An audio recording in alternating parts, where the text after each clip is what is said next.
வணக்கம். Summer special lemon rice எப்படி செய்யலான்னு பார்க்கலாம். அதுக்கு நல்ல பழுத்த லெமனாக கட் பண்ணி எடுத்துக்கோங்க. அதுக்கப்புறம் வேறு ஒரு பாத்திரத்தில் எண்ணெய் வச்சுக்கோங்க. எண்ணெய் நல்லா காஞ்சதும் அதில் கடுகு சேர்த்துக்குங்க. கடுகு பொரிஞ்சதும் உளுந்து சேர்த்துக்குங்க. சில பேர் கடலைப்பருப்பும் சேர்த்துக்குவாங்க, உங்கள் விருப்பம்.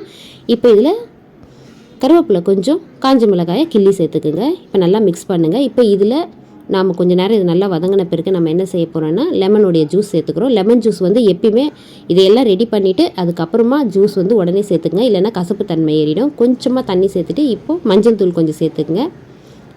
சால்ட் தேவையான அளவு சேர்த்துக்குங்க. சேர்த்துட்டு இந்த கலவையை நல்லா மிக்ஸ் பண்ணி விடுங்க. இது கொஞ்சம் திக்காகும். அதுக்குள்ளே நாம் சாதத்தை நல்லா உதிரியாக வடித்து ஆற வச்சு எடுத்து வச்சுக்கோங்க. இப்போ பாருங்கள், இந்த கலவை வந்து திக்காயிடுச்சு. இந்த டைமில் உதிர்த்த சாப்பாட்டை இதில் சேர்த்துட்டு நல்லா மிக்ஸ் பண்ணி விடுங்க.